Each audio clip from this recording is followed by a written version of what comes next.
My name is Carmen Bolt, the oral historian at William & Mary. It's currently around 10 o'clock a.m. on April 26, 2017. We're sitting in the Alumni House with Earl Thomas Granger III. So I'm going to start and ask you some questions. It's going to be a little repetitive to start, but Okay. what is your name? And then the date and the place of your birth. My name is Earl T. Granger III. I'm born in Richmond, Virginia, November 21st, 1970. Great. What years did you attend William & Mary and or work here? Most of my career.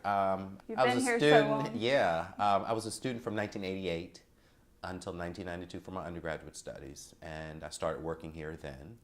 And I worked here from 92 to 96 in the admission office as an assistant dean of admissions. While working, I started my graduate studies on my master's in the School of Education, and ultimately received my master's in 1998.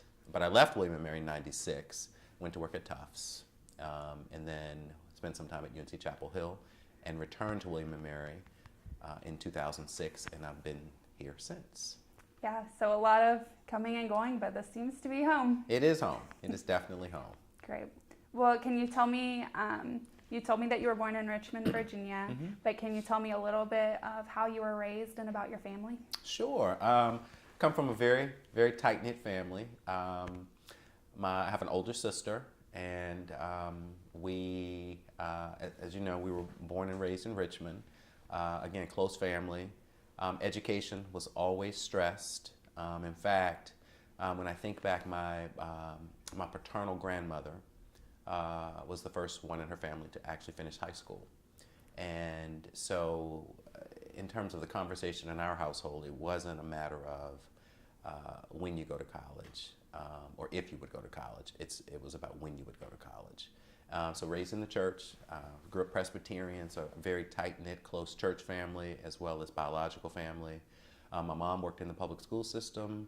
My father worked at Philip Morris for a number of years, and my family also owned a dry cleaners. And in fact, my grandfather actually owned an establishment in Richmond. So I also came from sort of a family of entrepreneurs. So risk-taking, which I'm not so much as my father and grandfather are. But, you know, we were, I would say, you know, middle class, however you define middle class. I think what I found out now, you know, being middle class, maybe we weren't so middle class, quite honestly. And, but, you know, kind of held those values close in terms of education being a way to propel yourself forward. And I'll be very frank, William & Mary was not on my list of schools, but I had the good fortune to participate in the summer program at William & Mary after my junior year in high school. And I was really fortunate that my English teacher in high school, her daughter had gone to William & Mary, and she was the one who made me apply to the summer program.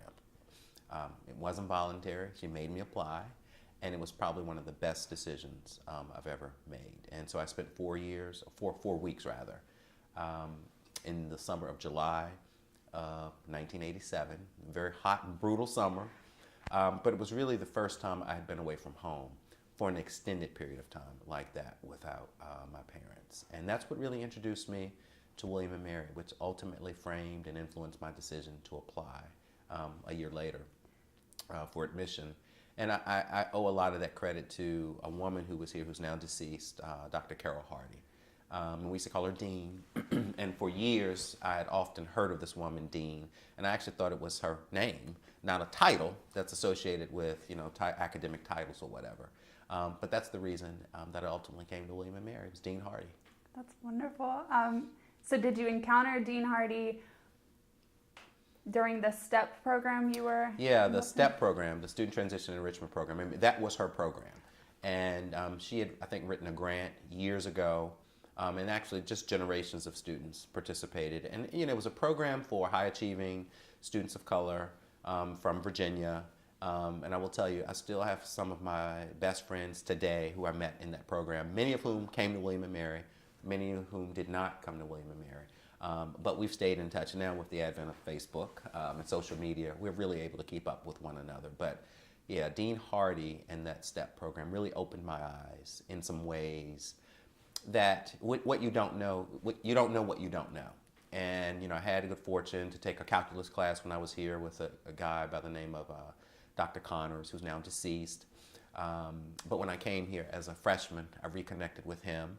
And it was a good experience. And I think it was a great introduction to college life for me, in a way that when I ultimately came here a year later, I knew where everything was, which it was very familiar, which was comforting in some ways. Sure, I would say so. I'm still learning the campus. I would have liked some sort of introduction. And I will say, campus looks very different now than it did in 1987, when I think about the buildings and the construction projects that have taken place, and just really how campus has filled out. So I still know my way around, though, but it looks very different. Wait, tell me a little bit about that, will you? Well, I think now that I've been out of school almost 25 years, you expect some growth to take place. But in terms of the physical footprint of William & Mary, there are a number of new facilities, residence halls, academic buildings. When I think about Millington Hall, I took a lot of psychology classes in that building, and that building is being demolished as we speak. I took the majority of my classes in Morton Hall, which I think many of us hope that building comes down sooner rather than later. So in that way, I do think William & Mary has made significant progress around updating its facilities and really improving even the residential experience for its students. We have new residence halls, and I personally believe, as a freshman, you don't deserve air conditioning. I think there's a rite of passage that takes place, but now a lot of the freshman halls even have air conditioning, which I get it. But again, the physical plant has improved quite a bit. So you remember those brutal summers, or at least I guess you weren't here the summer, but the brutal heat. Oh, I do. Mary in your dorm. I do, and I did spend a few summers. In fact, after each year while I was enrolled, I did work those summer programs that I'd had the opportunity to attend. I worked as a counselor, and then my last summer, I was the assistant director, so I was right under Dean Hardy in terms of running those summer programs. So I was here every summer. So I experienced the heat at its finest in Williamsburg.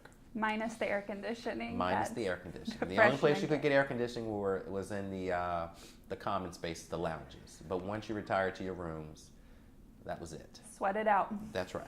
That's right. So that is clearly one of the feelings you remember from. Oh, I do. Here. I can see it vividly.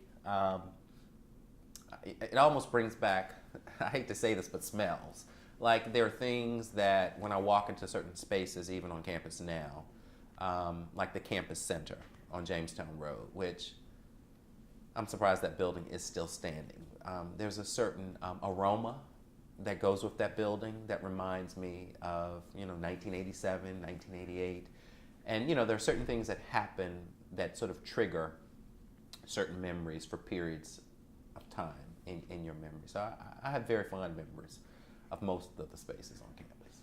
So we were talking about Dean Hardy. Yes. And I thought that would be a good way to jump off into some notable professors you had or different mentors you had while you were here.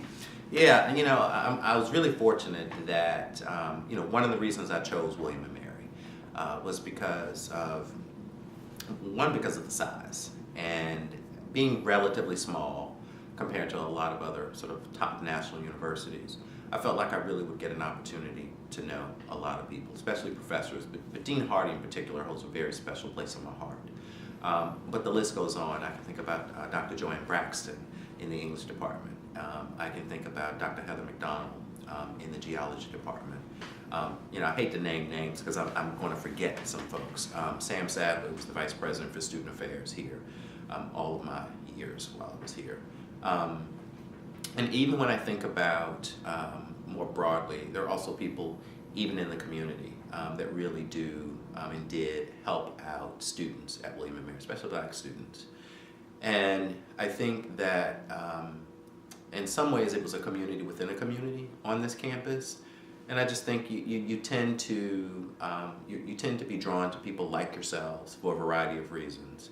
And I think that, while William & Mary was not perfect, and even in my work today, as I talk with alumni, many have, very positive stories to share and I would agree with those. But there are those who also have some not so positive stories to share, and I can identify with some of those. But one of the things that I do remind my classmates and my other sort of fellow William and Mary alumni is that the space and the place that we know as William and Mary is what brought us together. And so when you think about your favorite professors, I try to get them to name some by name and talk a little bit about why their relationship was so special. And so it is about drawing people in and making people remember some of the positive things and some of the connections that they made. John McGlennon, Kate Slevin, I mean, I could go on and on. I was fortunate in terms of connecting with a number of faculty who made it a great place and who continue to make it a great place when I think about a number of the faculty members that I'm associated with now. Great. Did you come into contact with them all through courses, or you came into contact with Dean Sadler? It was through, some of it was through instruction, through being in their classes. Since I was also a student leader, a lot of it had to do too with some of the roles that I had on campus, like a president's aide and different ceremonies and so forth that you would be a part of. But some of the faculty members that I named, I never took a class with them, but it was through my student leadership role, and I think generally them wanting to be supportive of me as a student and as a young, budding student, really embraced me. And I think back to, I can remember my first semester, my first sociology class, David Aday, and had never taken a sociology class, and I think, if I'm not mistaken, his area was really criminology. But sitting in class and him really pushing all of us to participate in class discussion. And I think that he really pushed us not just to participate, but really be engaged learners. And I remember one time being called to his office during office hours, and he just wanted to touch base. And that's what professors did. They wanted to make sure that all was okay with you, while you were in school. And I very much appreciate that. Yeah, I'm sure.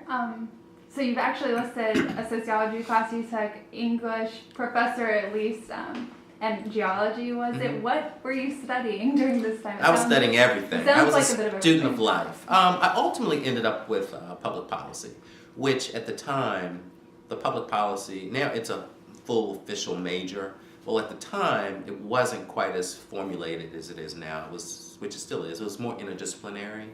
But I ultimately took, which was a lot of government and econ with a mixture of psychology and anthropology. So I took a hodgepodge of courses to really create sort of my own sort of pathway. And I'll be honest, when I came to William & Mary, I knew what I wanted to major in.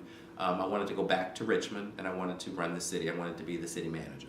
And I think what a place like William & Mary did for me, it just really opened your eyes. And when you think about sort of a liberal arts education and being exposed to so many different areas and to so many different people, it shows you different options or avenues or pathways. And I think, coming into college, I never thought about, because I never knew that there was a career in higher ed in terms of working on a college campus. And not just working on a college campus, but there's so many different ways in which you can serve a university. And for me, it was initially enrollment or admissions, and then now around alumni engagement and development. And so I've made my career in these areas, and as I think it's almost 25 years that I've been involved in these areas at different institutions. So, so the fact that I did take a variety of classes, I think there's a lot of strength in the curriculum at William & Mary, because it forces you, quite honestly, to take a variety of classes. And I think if you want to be a well-educated person,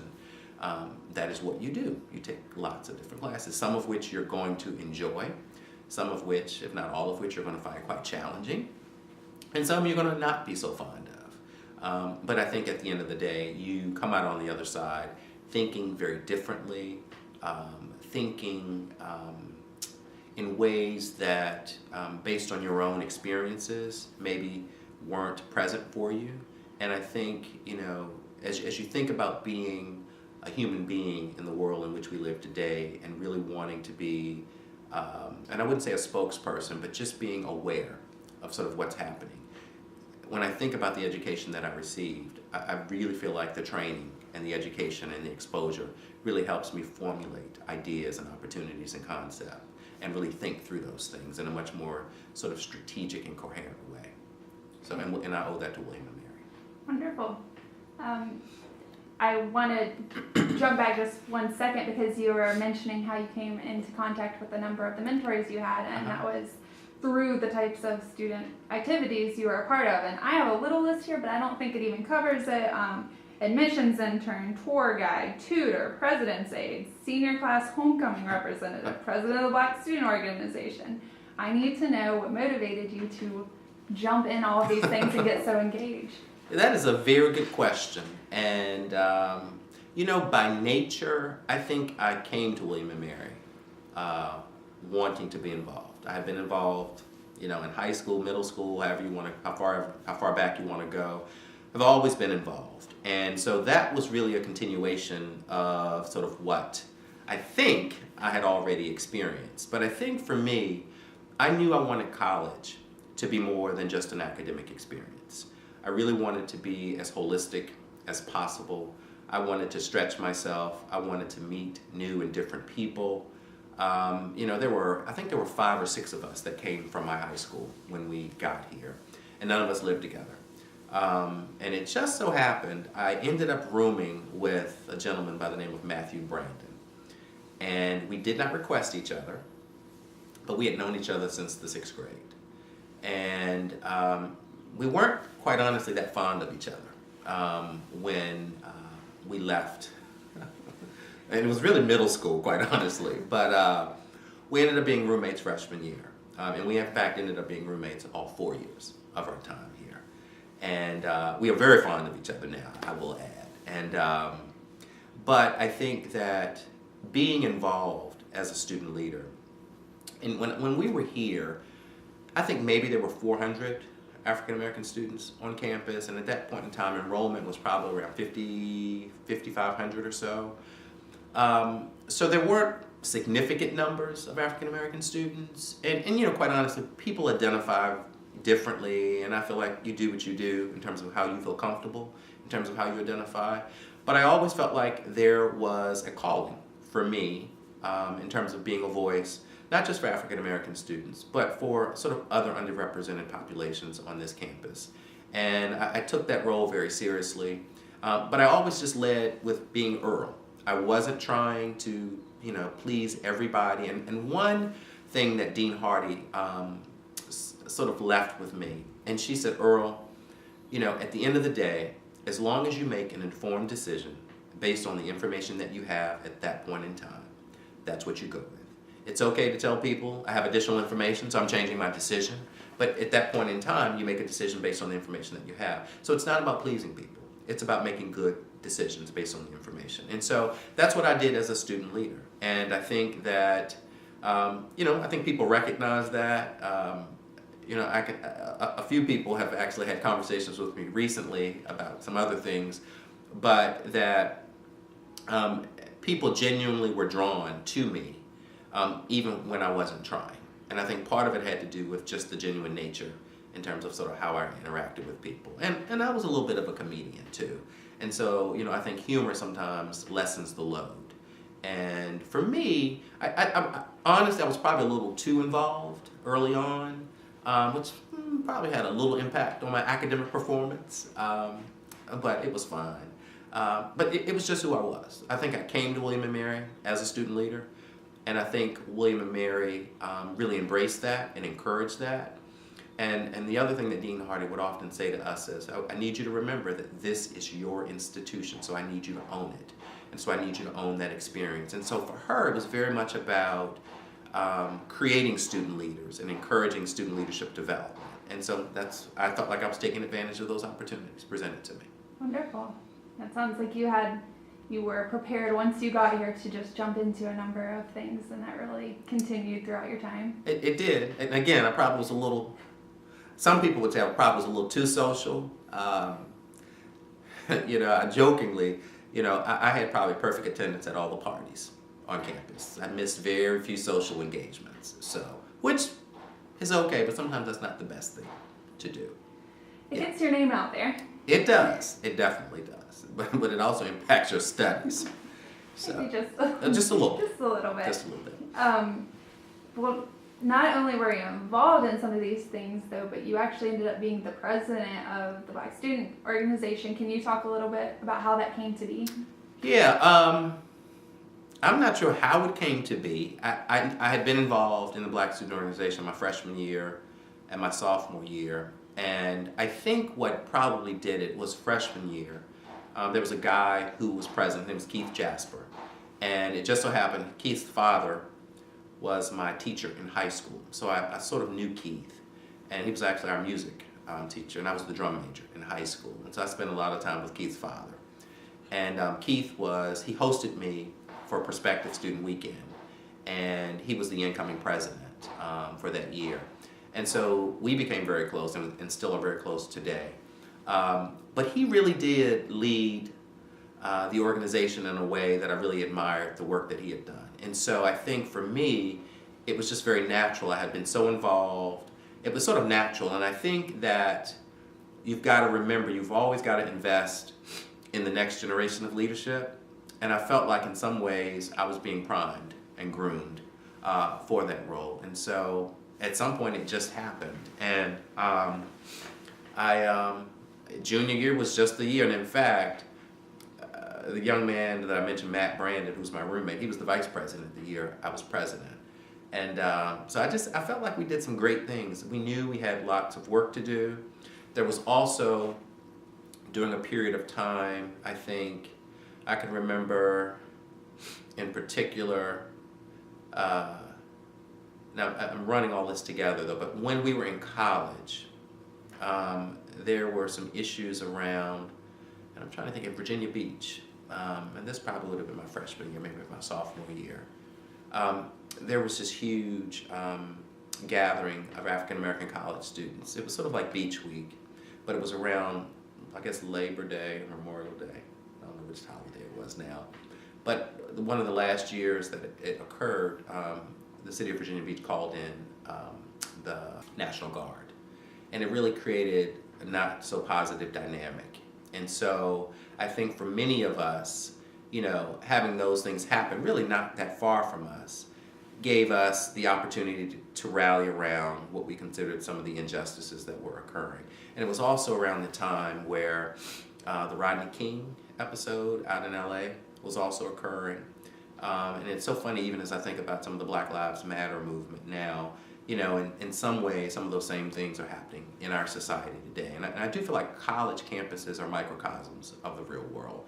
And so students really figure out how they gather and how they rally and how they respond. And I think the BSO, the Black Student Organization, really provided that venue or opportunity or pathway for young African American students to express themselves as part of a collective. And you know, Dean Hardy was the advisor to the BSO, and I really felt like we had some positive things, you know, that happened on this campus that we were a part of, and there were some things that I think even today some of the organized groups still continue to gather and rally around sort of common causes that really speak out to some of the injustices that are happening. So for me, I think I've never seen myself as an activist per se, but I do feel as though when you're called upon, you need to respond. And you know, that year I was called upon to be the president of the BSO, and so I responded. And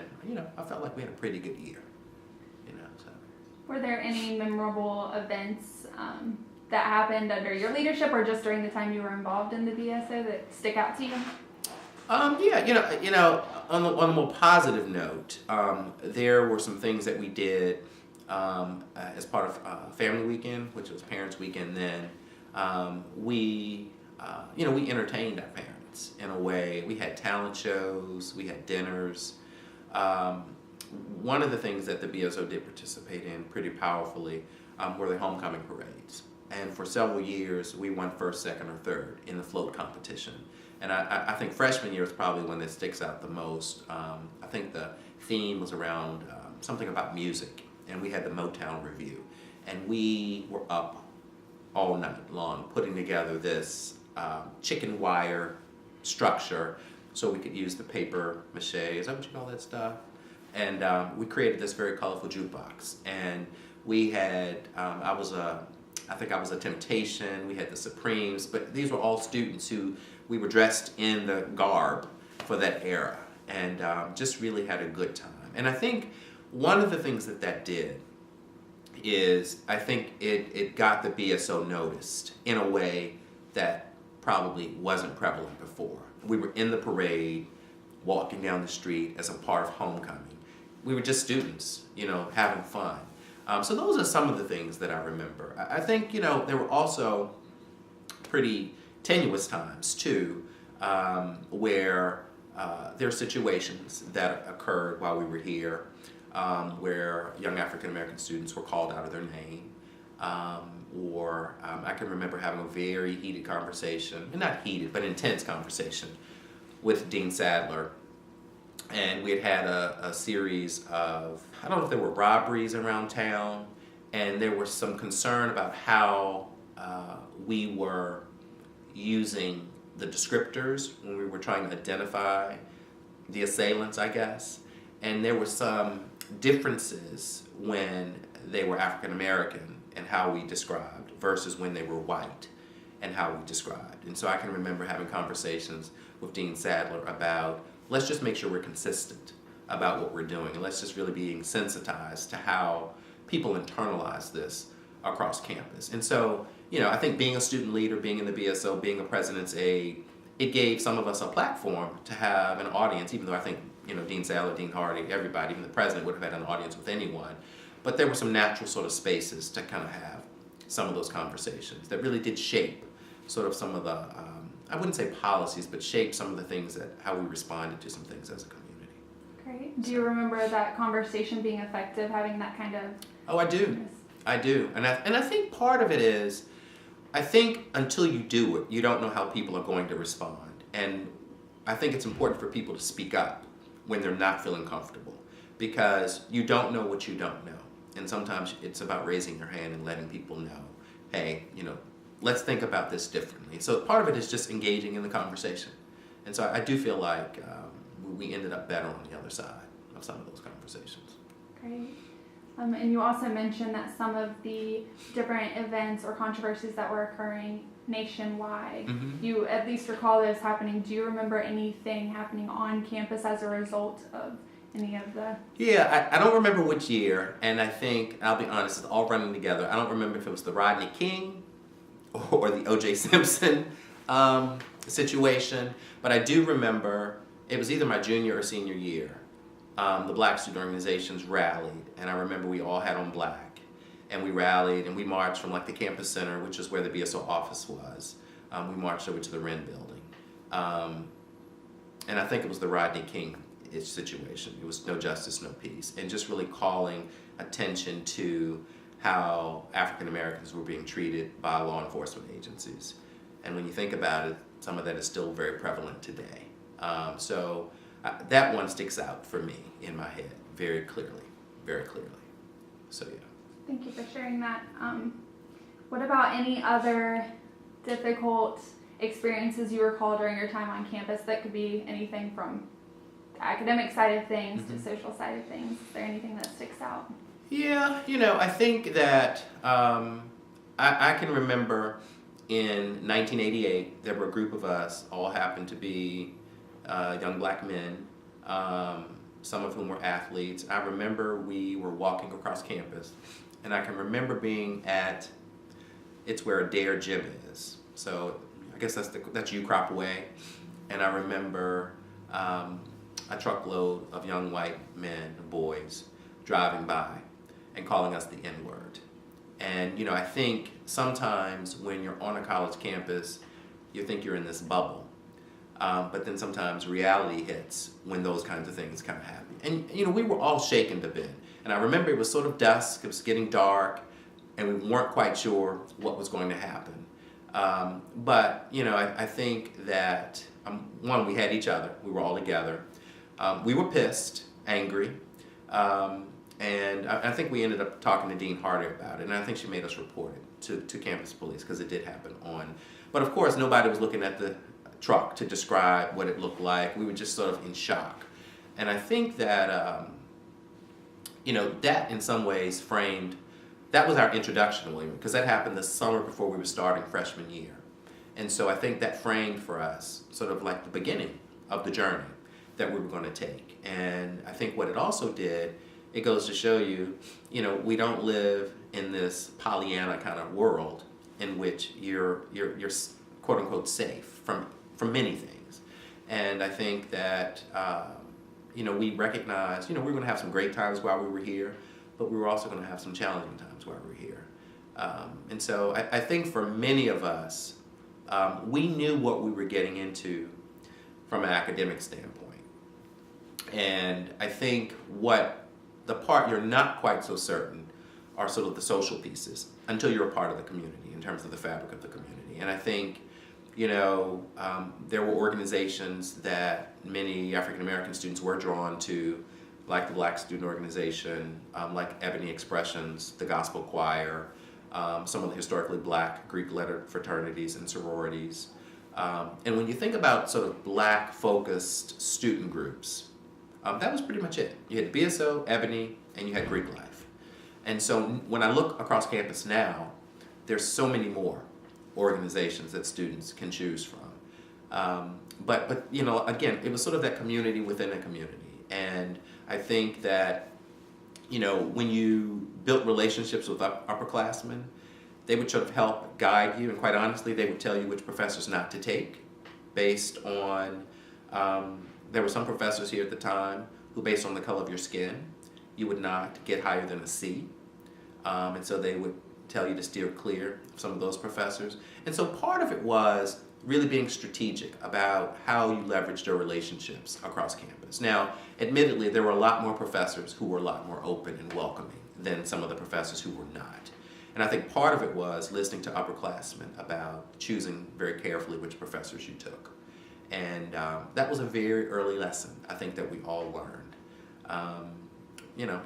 That's reality. And so you want to survive. And you want to do more than survive. You actually want to thrive. And I think that's what many of us did based on, building those relationships sort of across classes. That sounded like it provided a really good network for information to be dispersed and really helped you shape what your experience was, Absolutely. Knowing the things that you were told. Absolutely. Were those kind of contentious or difficult negative events, were those commonplace at all? Did you find those to be commonplace in that they really bookended the first part of your time here, or? No, they were isolated, fortunately. And I would say this, I think having someone like a Carol Hardy, Dean Hardy, on campus, she was a very powerful force, and she did not play. As students, she held us accountable, but she also held William and Mary accountable, and ensuring that you made this place really work for the students that we were trying to serve. And so for many people, and not all, but I would say for many students, and not just minority students, I think students who were differently abled, I think for transfer students, which was part of her bailiwick in terms of what she was responsible for, she was going to do what she needed to do to be sure that this place provided you from whatever walk of life you came from. And I think she gave us the confidence. But what she did, I think she instilled in us that you're here because you belong here. And you can do it. Now you have to apply yourself. And that's not to say you don't need help. It's okay to ask for help, but do your part to ensure that you can get the help that you need. And I think that's the one thing that sort of stuck with many of us. And it wasn't uncommon for her, for you to get called to her office if she heard that you were not doing your part in terms of what you needed to do relative to your academic studies, or if you were having some issues with some of your friends socially. I mean, Dean Hardy was a very powerful force for many of us.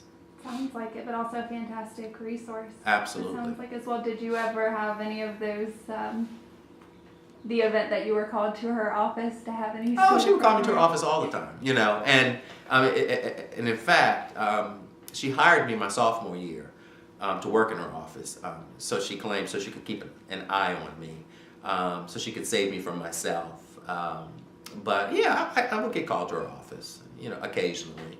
And it could be something as simple. So I heard that you missed a couple classes, and I would say, William and Mary was small enough such that, and professors care enough that they would reach out to the appropriate administrators to say, hey, Earl missed the last couple classes. Is everything okay?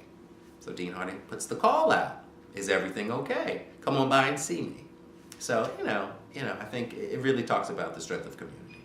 Yeah, it's in a way nice to know someone's looking out for you, Absolutely. and making sure everything's okay. If not a little irritating at the time. But Absolutely. Because, you're a young adult, so you think, getting called to the principal's office, But, it was also her way of showing that she cared. But it was also her way of showing that I'm paying attention. Right. And I'm holding you accountable. So do what you need to do to get it right. Right. So, yeah. A powerful person to have in your corner, I think. Absolutely. Yes, please take a drink of water. We've talked a little bit about some of the difficult experiences you've had here, but I would love to hear about some of your favorite memories, and that could be from time as an undergraduate, time as a graduate student, currently as an employee of the college. I would say this. Fortunately, my positive experiences outweigh my negative experiences. I think one of the most positive things that occurred at William and Mary was that this place did provide me with a great group of friends that I stay connected to. And the year that we came to William and Mary in 1988, at the time, we were the largest cohort of African American students in the history of William and Mary. And we knew that. And many of us came in a summer program prior to coming that fall. So we really began to build friendships and connections in a way that really did help us throughout our 4 years here. And so I would say, one of the most positive things is that the strength of the network. I think for me personally, serving as president of the BSO was a huge opportunity for me that I took very seriously. And I think that during that same period while we were undergrads, Dean Hardy used to host this National Black Student Leadership Development Conference. And students from across the country used to descend upon William and Mary. And it got so big, we ended up having to use one of the local hotels. And it was basically like Dean Hardy's peers at the other institutions across the country, predominantly white institutions primarily, bringing African American student leaders on campus to really talk about some of the issues that we all shared in common and some of the challenges that we share in common, but really talking about solutions and really figuring out how can we make it, not just on this campus, but how do we make it a better pathway for when we enter the real world. And so when I think about the opportunities that William and Mary presented us with, I had the good fortune to meet people like the late Arthur Ashe, the late Maya Angelou, the late Alex Haley. I remember having lunch with Alex Haley. Like, not every student gets those kind of opportunities. I remember meeting James Baker, who was Secretary of State when we were in school. He was our graduation speaker. Like, getting the opportunity, putting all of your politics and all of your differences aside, the fact is that William and Mary was able to command a certain audience. And so whether it was Spike Lee or some of the people that I named, you got that opportunity to meet them. And that is not lost on me. And it's so funny, even as I talk about these things, I've sort of forgotten some of these things, but the conversation is triggering some of those things. And I think that once I graduated and the Hulan Willis Association was formed in '92, Dean Hardy was the driving force behind that. And there was a steering committee created. And I was fortunate enough to be able to serve as president of that affinity group. And I've got to tell you, Hulan Willis died before I was able to meet him. But I tell you, that family, Alice Willis, his widow, who's now deceased as well, and his kids, always so supportive. And both of his kids went to William and Mary, and in fact, his granddaughter came to William and Mary later, Misha. But his wife was such a stalwart of support.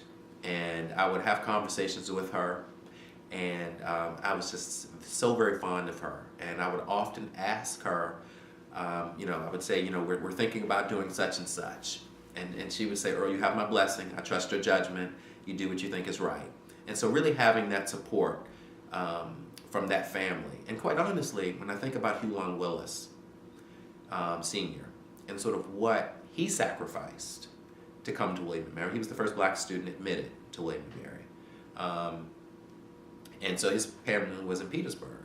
So to leave his family in Petersburg and come to school, and he commuted a little bit, but he also lived over in Braxton Court, which is right over by Paul's Deli. But he was taking a risk of being the first. And I'm also reminded of, I would say one of the things that I'm really proud of is that in 2011, the Hulan Willis Association honored the three first black African-American residential women, Karen, Janet, and Lynn. And we helped them celebrate their 40th reunion. And for them, homecoming did not mean the same thing that it meant for many students that followed them, because there just weren't the numbers necessarily there. And they had each other, and they lived on the ground floor in Jefferson. And it was really important for us as an organization and as a community to recognize what those three women, quite honestly, gave up or sacrificed in terms of being here. And even when you talk with them today, they don't see it as necessarily the sacrifice. They knew they wanted a great education. They knew they wanted to be at a great institution. And so they came to William & Mary, unbeknownst to them that they, in fact, were the first undergraduates to live on campus. And so for them, it wasn't about that. It was about getting a great education. But when I think about the perseverance that it took to be here, because I think about the perseverance it even takes now. But to be the first three, and quite honestly, you're new to everybody across campus. But in 2011, we honored them. And that was probably one of the most important moments in terms of my alumni career, so to speak, in terms of being an alum, like really bestowing upon them, or really, providing this community the opportunity to really honor them. And I think that's probably one of the most things I'm proud of. Sean Glover and I really worked to make that happen, and I'm glad we did. And I think about what's about to happen in terms of the 50th that's coming up, and that's going to be quite significant as well. Yeah, that's wonderful, and I actually want to talk more about all of those things, and we will, while we're on the topic of the Hulan Willis Association, though, could you explain a little bit just what the impact and significance of having that organization? I think we're coming up on the 25th anniversary in June, maybe, and so if you could talk just a little bit about the impact you've seen that. Absolutely. So as I mentioned, it was formed in 1992, and it was really formed because we wanted to ensure that African American alumni had a voice within the Alumni Association at William & Mary. And, when you think about just the history of this institution, as well as this country, the African American voice has not always been as well represented as it should and could be. And so that gave a segment of the alumni base an opportunity to get involved in the life of the college through this affinity group. And, we did a number of things very early on when we established committees like the admission committee to help with recruiting, career services to help with networking. But we also created opportunities for alumni to stay connected to one another. And I think what that has done over time is that it has grown, it has blossomed, and it's ebbed and flowed.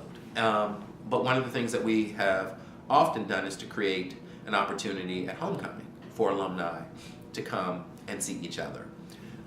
We also have a scholarship, an endowed scholarship, that we provide to a current student, and some years we've given it to current students, and they have to apply.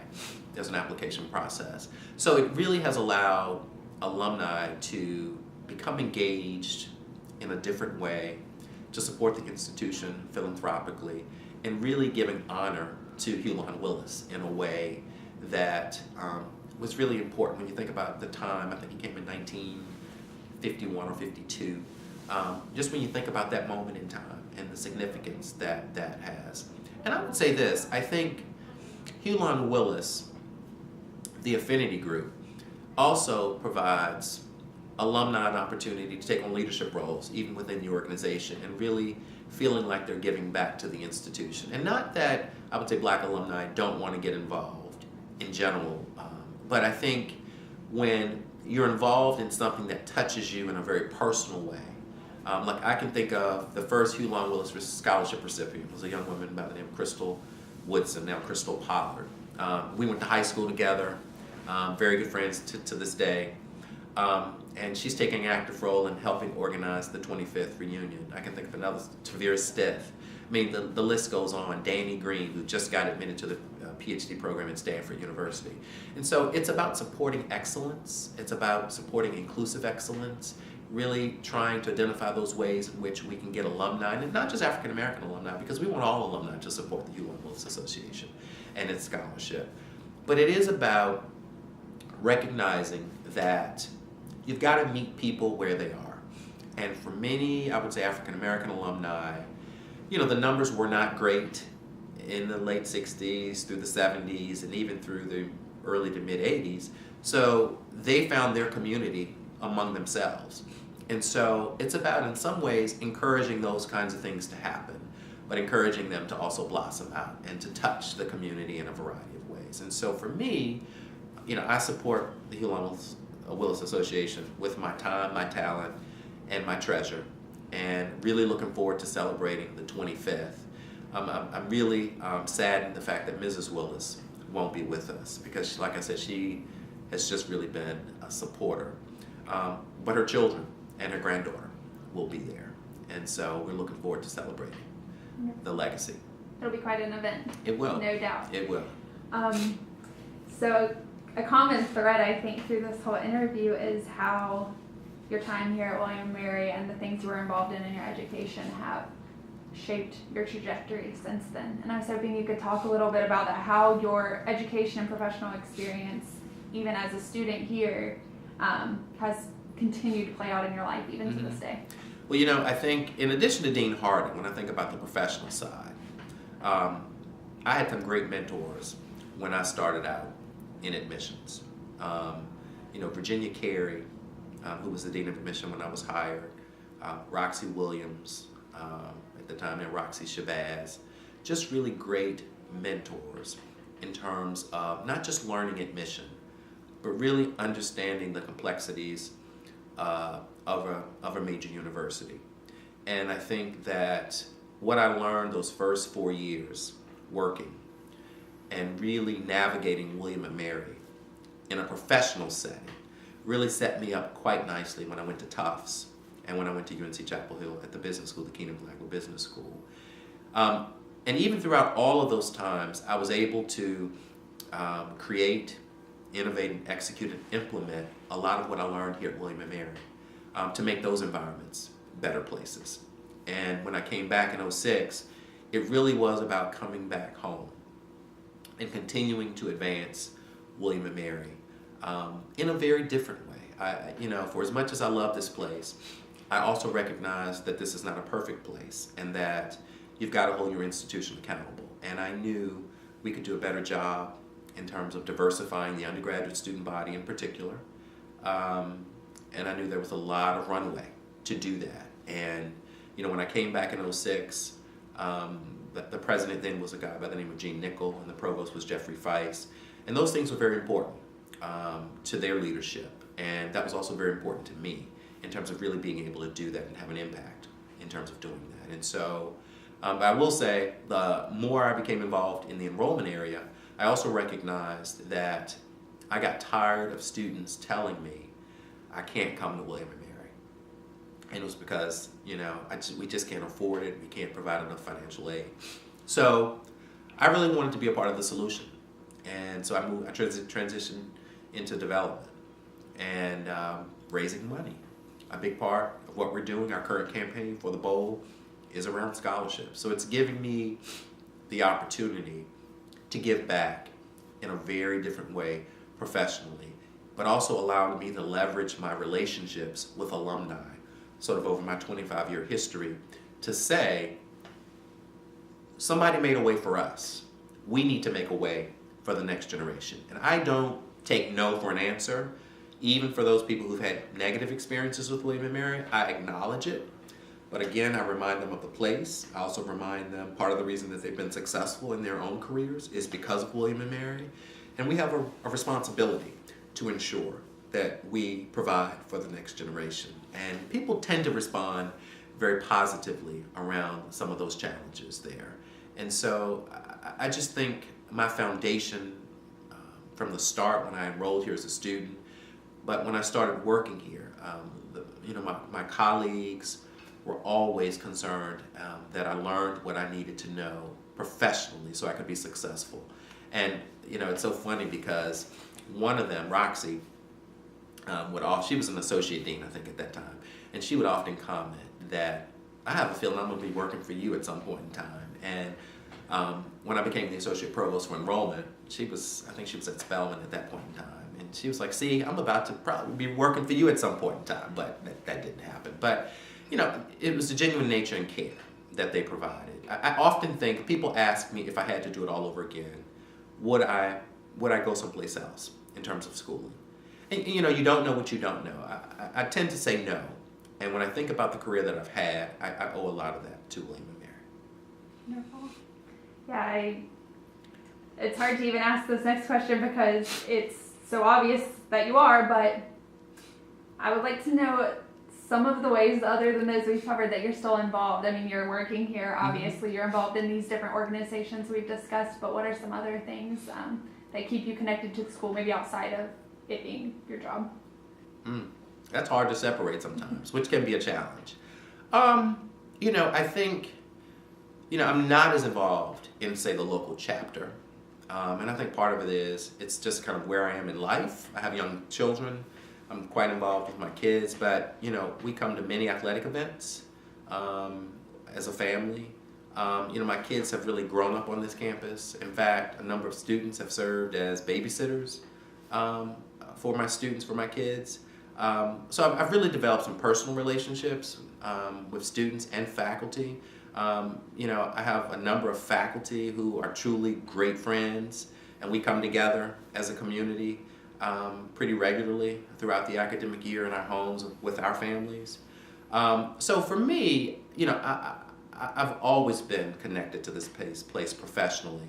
I do think it's important, though, to try to figure out how do you carve out the personal space and also figure out how you can stay connected. And so I think in many ways, my wife, right now she's a university ombuds, but she also teaches in the business school.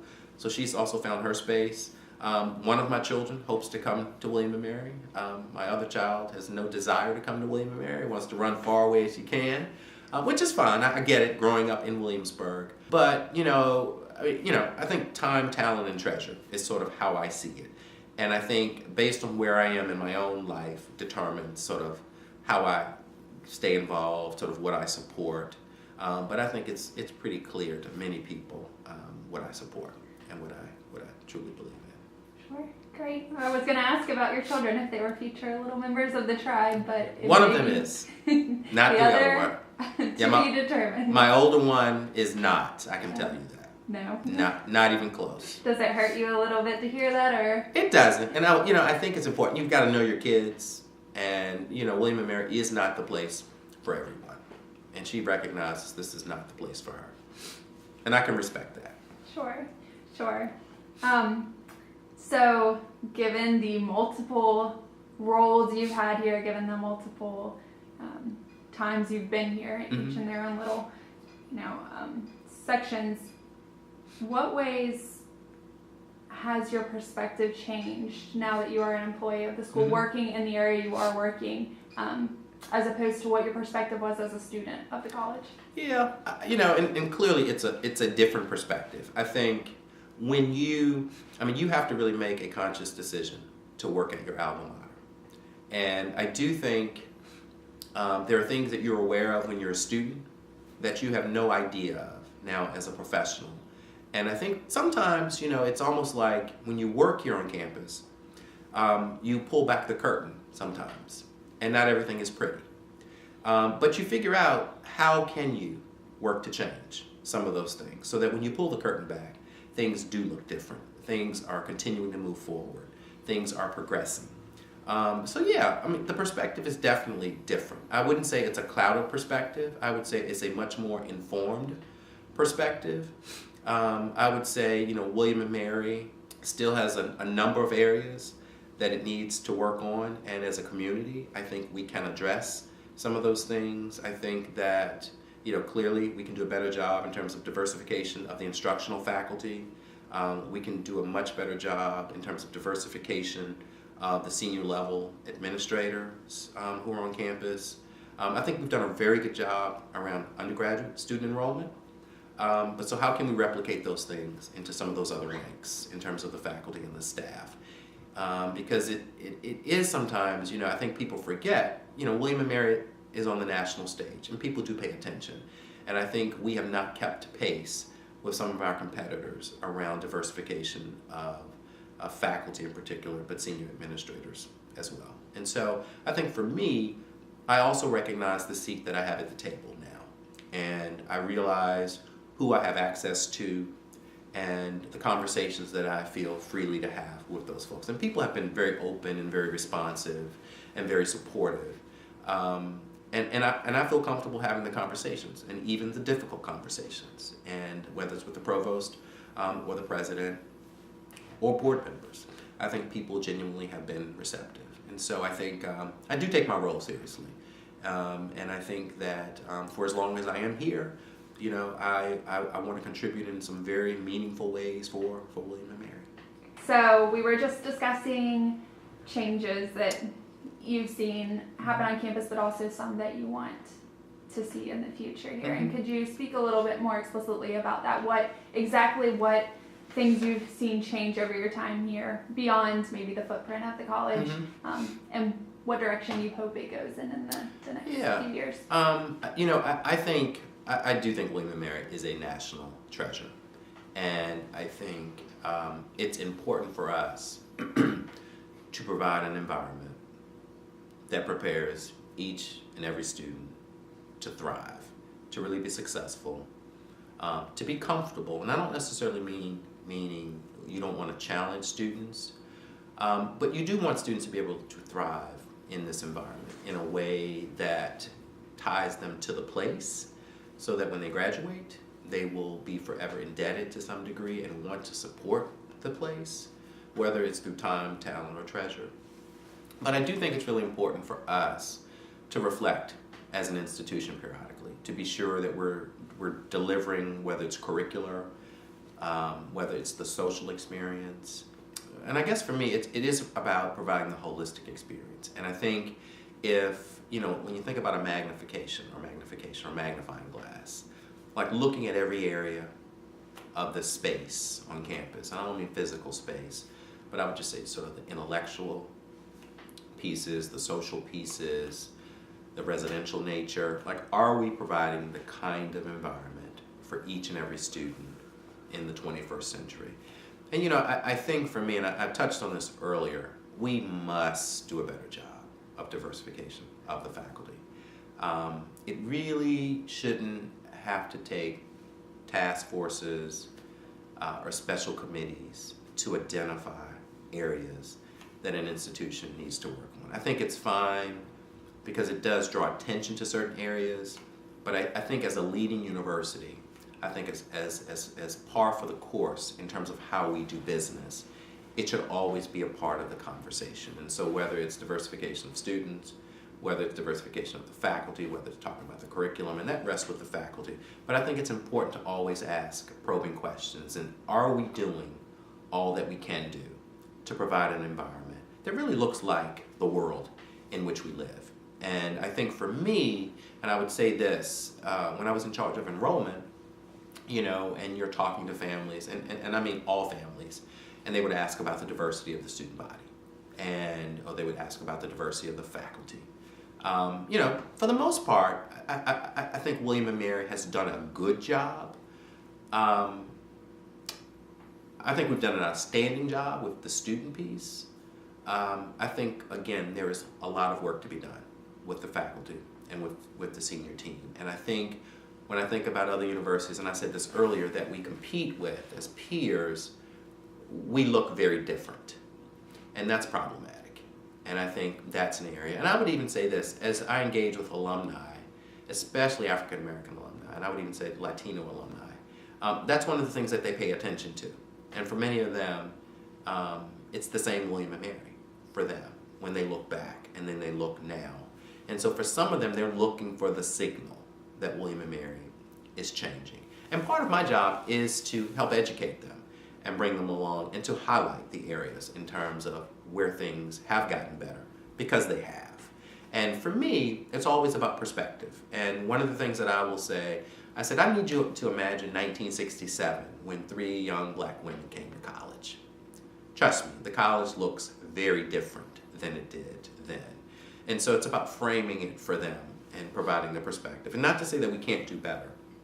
Or I think about when Warren Buck came here. Warren Buck, he founded the BSL. I mean, he really provided the organization and the opportunity for like-minded students who share, a culture or a portion of a culture to rally around certain issues. And so when I think about, now Warren's on the Board of Visitors. I mean, that is great news for William and Mary. But how do we replicate those kinds of experiences kind of across this campus so that all of our alumni feel as though, wow, my institution is changing in a way that I can identify, it embraces inclusive excellence. And so in some of those areas, I think we can do a better job as an institution, and that's very important, I think. See you in the next 10 years or however long. Yeah. Might have to do another oral history 10 years out after your great experience in this one, right? Well, you were speaking about 1967, and as we also mentioned earlier, we're coming up on this celebration for the 50th anniversary of African Americans and residents on campus. You're a member of that committee. You've seen it, everything since, I'm assuming its inception. You've really seen what the vision is for this. So could you speak a little bit about that vision and also what your role is on the committee? Sure. Well, that committee is being chaired by Jackie McClendon, who is an Emerita faculty member in the English department. I never had Jackie as a professor. She came to William & Mary after I'd already graduated and was working here. But she really has spearheaded this in a way and sort of corralled this working group and this committee to really think about how do we sort of commemorate, remember, honor this period of time, because it's not insignificant. And when you think about just what was happening nationally, when you think about what was happening in the state of Virginia, and I will say this, I sometimes have to remind myself, I was only 2 or 3 years away from being born from this even occurring, so I'm really not that far removed from changes occurring on the scene in this way. But it really is about how do we celebrate this moment, and I say that because it's not going to be a celebration for everyone. For some people, it's a commemoration. And I think the goal of this is for this community to really rally around this period of time, but also figuring out how do we, as a community, not forget this moment in time. And how do we celebrate and commemorate? And quite honestly, for lack of a better word, commiserate about, wow, this really did happen. And so what have we learned from that experience, and how can we make it better? And when I think, I just think about Janet, Lynn, and Karen, those 3. And I think about the years that they were not involved with William and Mary. And I remember, and I can't remember which one, but they talked about how painful it was for them to come back to William and Mary. And I look at them now. They're involved on committees. They come to homecoming. They've spoken on several occasions. I mean, they are actively involved. But it's taken some time for them to sort of come back. And they've come back on their own terms, which I think is really, really important. And so I think for this committee, really celebrating, and I'm using celebrating on purpose, in a year-long way, touching on the academic piece, the performance piece, the spiritual piece, the intellectual piece, but really, how do we celebrate this experience holistically? And then having a culminating event at the end where we can really unveil maybe some sort of permanence around what we like to do around honoring this whole experience for them. So and I will say, it's been a learning experience. I think listening to them talk even more about some of their experiences, listening to the different perspectives that are at the table. It's interesting, when you're a student, your optic and perspective is very different, I think, and I would say myself, someone who's 25 years out. But how do you approach this process in a way that touches on students, so they want to be engaged and involved, with alumni who've been out for years, so it touches them in a way where they want to be engaged and involved, but really not losing sight of the fact that we're trying to honor some folks and who came before us. And there were others who also came before who didn't necessarily finish at William & Mary, but we also want to figure out a way to honor them and celebrate them in a meaningful way. Fantastic. And what exactly is your role on the committee? I'm a committee member. I'm sort of, I think I'm on the fundraising side, trying to figure out when it's decided upon what we're going to actually try to raise money for. We're in the process of deciding that as we speak.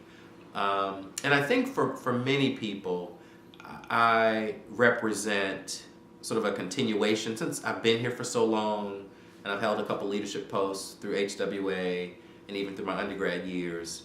And I'm sort of connected to a lot of people. I think we're trying to leverage what I also bring in that respect. And I will tell you, not about the 50th, but about the 25th, as we were putting together one particular panel discussion, I think it's really important that, a couple of people that are involved haven't necessarily been as active with William & Mary. But this presents a great opportunity for them to share their expertise in a way. And this is their way of giving back as well. And I think it's really important that it's not always about the happy hours. It's not always about the social. People are drawn to different things for a variety of reasons. And I'm really excited about what the 25th and what the 50th, and quite honestly, even the 100th, are all going to do for this campus community. You have a busy couple of years coming up. We with do. A lot. And, we're in a campaign. We're in a campaign. You are a busy man. Yes, I am. Well, another common thread throughout this whole interview, and I want to step back to look at it more broadly, has been diversity on campus. It's what we look at to see how it's changed. We look at it, how it's going to change in the future, and it's at the core of so many of these events we're celebrating. So if you could just, in your own words, tell me what you believe the value of diversity on campus is. Yeah, and that's easy. I think each and every day, the world in which we live, it's representative of diverse perspectives, diverse lifestyles. And I think for me, again, it's about preparing our current students to be able to contribute to this world in a very meaningful way, but being able to do so in a way that allows them to at least hear and sort of value and to some degree understand the strength of different perspectives and how that adds value to the conversation. And it forces you to maybe think about things in a very different way. And I'll even frame it in a very different way. If you have a team and you have an engineer, someone from finance, someone from the nonprofit world, someone from the marketing area, and maybe a homemaker, each of them are going to approach the problem or challenge in a very different way. And I think that's the value of diversity. It allows you to be a more educated person when you listen and kind of absorb. And it's okay to disagree. I think that's the beauty of this country. You can agree to disagree, but also understanding that it's a much richer conversation and discussion when you have diverse perspectives present. And so the only way to have diverse perspectives present is to be sure that your community is diverse. And that could be racially, culturally, socioeconomically. I mean, there are lots, gender-wise, orientation-wise, there are lots of ways in which you can populate this community and among the faculty, staff, and students. And I think, to me, that is at the crux of what we create here. And it is about inclusive excellence. And I think that it sends a phenomenal signal to the world, but also sends very powerful signals to the community here that we live, work, and play in. And I think we'd be doing ourselves a disservice and an injustice if we did not provide that environment here for our community. So Great, thank you for answering that. So I have a couple questions left. Okay. This next one's a bit of a social experiment, so Okay. I'm gonna say 2 words, Okay. and you've got to say the very first thing that comes to your mind. Okay. Okay. The words will be surprising. Ready? William and Mary. Community. I mean, that's what I immediately think of. It's community. Great. I always like seeing the range of Huh. answers we get for that, but community is a good one for sure. So this is starting to open it up to you a little bit, but Okay. what would you like people to know about you, Earl Granger, that they may not already know, that you may not have said in any interview or in this oral history before now, but that might be important for them to know or that you would like for them to know? Wow. What about Earl Granger? I think I would say this. As I get older, I think I'm becoming more of an introvert, which I think would surprise some people. And I think personally, I am an introvert. I think professionally, the roles I've had, I have to be an extrovert, which is not difficult. In some ways, it's very natural. But I do think as I've gotten older, husband, a father, I do value sort of that alone time. And I think that, I think for me, it is about also trying to provide balance such that for many people on this campus, and I would say for many people who are not on this campus, but who know I'm on this campus, they utilize me for lots of different things, questions, all times of day. So in some ways, it's hard for me to turn William and Mary off, which is a turnoff sometimes. And I think it's important to have that alone time to sort of really be able to re-energize. So I think it would be I am an introvert, which I think most people would disagree with. But you asked me and I'm answering, so this is my response. And that's great. As a self-identifying introvert myself, I appreciate that answer. Although, based on all the things you've been involved in, I can see how that might be a surprise to some people. Yeah. I was almost, because we talked before on tape, I was almost anticipating you saying something about having one. It's the Algernon Sidney Sullivan Correct. Award. Correct. 2 times. I was doing research. I come across it.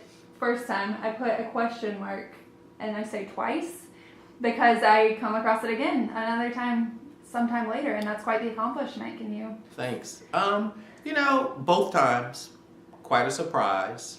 I think for me, the work that I engage in, the service I engage in, that's just who I am. So for me, it's not really work. It's just a part of who I am. I'm honored. And I was a little, I wouldn't say embarrassed, but a little humbled by the whole thing. And I was excited, especially the first time, since it was at commencement. My whole family got to see me get the award. The second time, they did give me a heads up. So my wife and kids and my mother-in-law were able to join me on that particular occasion. But, I think for me, when I think about some of the other recipients of that award, I am humbled by the opportunity, but it also gives me it's a great privilege to be able to serve in the way that I do, and I would say through time, talent, and treasure. And I'm glad William and Mary recognizes people in a variety of ways, and that's just one of the ways in which they choose to do that. So I appreciate that. Yeah, well, that's wonderful, and I'm sure your family has, both times have been very proud. They have. My youngest daughter in particular reminds me all the time. Do they not know who you are? You won that award twice.